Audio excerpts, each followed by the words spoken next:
Salut, salut! Bienvenue à notre émission spéciale au pied du maître. Émission spéciale Reine Esther. Je suis Myriam Tapso, ta motivatrice spirituelle. Je suis très contente que tu prennes de ton temps pour regarder cette émission aujourd'hui. Si tu es là pour la première fois, tu as deux choses à faire. La première, c'est de t'abonner et la deuxième, c'est de cliquer sur la cloche de notification plus bas pour recevoir les informations lorsque je publie une nouvelle vidéo sur cette chaîne. Dans Au pied du maître, nous venons apprendre des hommes et des femmes qui ont marqué leur histoire dans la Bible, qui ont marqué l'histoire de leur époque. Et nous sommes à la troisième émission où nous parlons spécifiquement de la reine Esther. Si tu veux connaître plus, je t'encourage à regarder dans les commentaires les autres émissions où j'ai parlé de la reine Esther. Et je t'invite également à lire cette histoire dans la Bible. C'est dans le livre d'Esther. Aujourd'hui, nous allons nous baser sur l'histoire d'Esther du chapitre 3 à la fin. La dernière fois, nous nous sommes déjà rendus compte que Esther, elle était sous le leadership de sa parenté Mardochée, celui-là qui s'est occupé d'elle après le décès de ses parents. Elle a continué à honorer Mardochée et à respecter ce qu'il lui disait comme lorsqu'elle vivait en fait chez lui. Et également, elle a respecté ce gardien des femmes du roi qui, au travers de ses conseils, ont permis également qu'elle puisse se retrouver dans la maison du roi. Esther a réellement eu la grâce de Dieu et elle a eu le privilège d'être la femme du roi Assuérus. Qu'est-ce qui se passe en fait dans ces chapitres du livre d'Esther?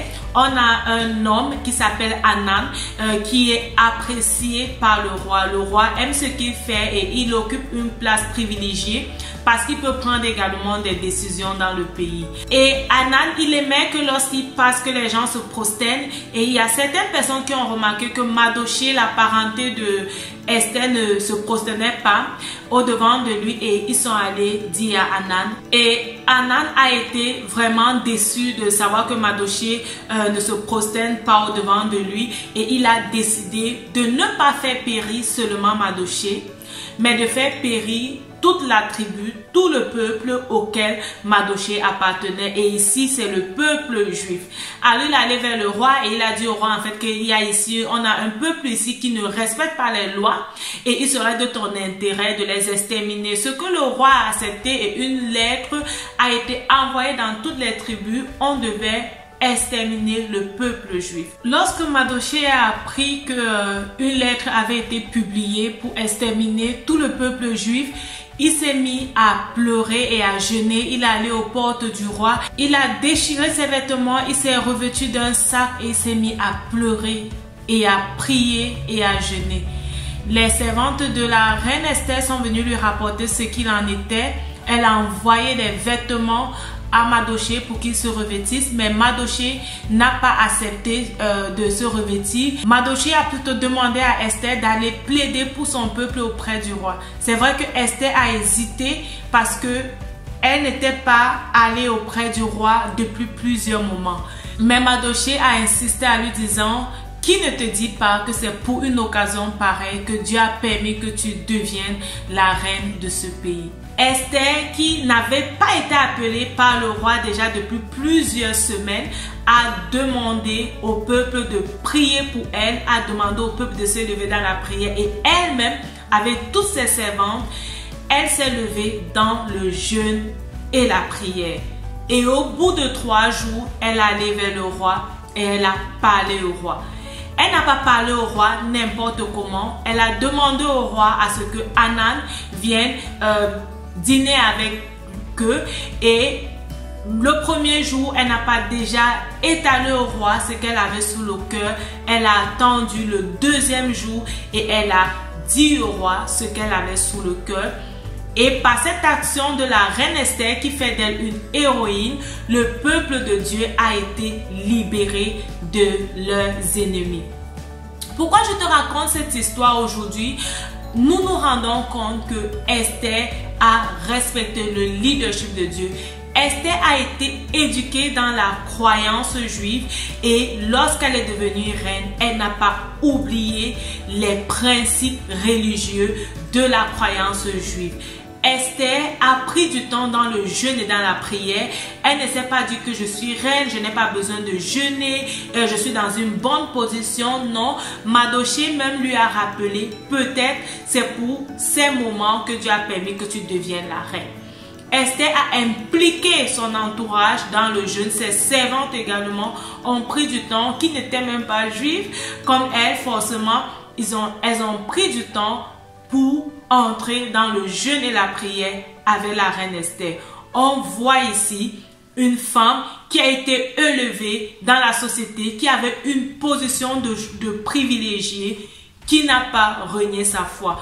On voit ici une femme déterminée aussi pour son peuple. Lorsque je quittais le Cameroun pour l'Allemagne, j'ai organisé un dîner de revoir et j'étais là en train de dire au revoir à mes amis. J'ai une amie qui m'a dit: Myriam, j'espère que lorsque tu vas arriver en Europe, tu ne dois pas renier ta foi. Je l'ai regardée et elle me dit oui, parce que j'ai appris qu'il y a plusieurs personnes lorsqu'ils vont en Europe, ils arrivent là, ils oublient Dieu qu'ils servaient lorsqu'ils étaient au pays. Généralement, lorsque Dieu t'amène à une position élevée, que ce soit peut-être que tu quittes ton pays d'origine pour un autre pays, ou alors que tu occupes un grand poste dans ta société, que tu obtiennes une promotion, généralement ce n'est pas seulement pour toi. Si tu dois retenir quelque chose de cette histoire aujourd'hui, sache que si Dieu te bénit, ce n'est pas seulement pour toi. Si Dieu permet que ta lumière brille, c'est également pour qu'elle puisse éclairer ton entourage, qu'elle puisse éclairer ta famille, qu'elle puisse éclairer d'autres personnes. Esther a compris cela et elle a utilisé la position privilégiée qu'elle avait pour parler en faveur de son peuple et pour prier.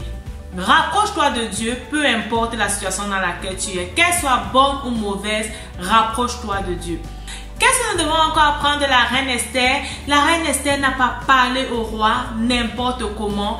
Elle est allée vers le roi, elle a pris son temps pour parler au roi. Elle ne s'est pas précipitée une fois ayant eu la parole, dit ok, ça c'est mon jour, c'est mieux que je parle comme nous les femmes nous aimons, vite faire, vite parler. Non, elle s'est calmée. Dans certaines situations, apprends à te calmer. Apprends à réfléchir, apprends à laisser Dieu t'orienter. Elle s'est calmée. Elle n'a pas parlé directement sous la demande du roi. Elle n'a pas parlé le deuxième jour, mais elle a parlé après. Parfois, ça ne sert à rien de se précipiter devant les problèmes, de vouloir sauter du coq à l'âne. Prenons de notre temps, apprenons à nous retirer dans la prière, apprenons à agir avec douceur.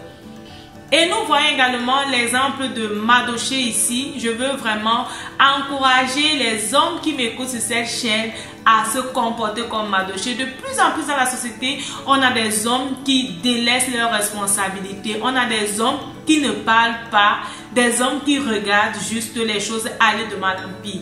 Je veux t'encourager, homme, à savoir que tu as une position. Tu es un leader et Dieu a fait de toi un leader. Alors, si tu remarques que les choses ne se passent pas bien, prends position et donne ta parole. Prends position, ton mot doit compter. Ta famille attend de toi que tu prennes position. Prends position lorsqu'il le faut et ne laisse pas cette responsabilité à d'autres personnes. Mardochée pouvait laisser et dire ok, c'est le plan de Dieu pour nous, nous allons être tous exterminés. Non et non et non. Il allait vers la reine Esther et il a dit: ça, nous ne devons pas laisser faire. Ceci ne doit pas se passer tant que notre Dieu est vivant. Je t'interpelle réellement à être un père de famille, à être un aîné, à être réellement ce leader-là qui prend position et qui encourage les autres à prendre position.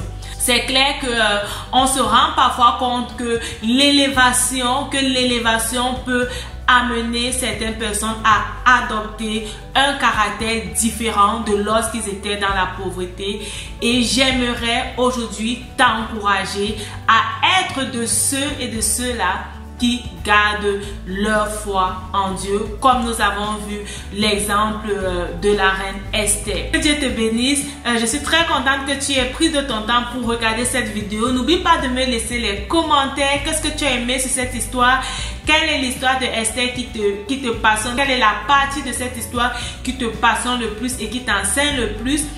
Partage la vidéo autour de toi. On se dit à la prochaine pour une nouvelle vidéo. Que Dieu te bénisse. Bye bye.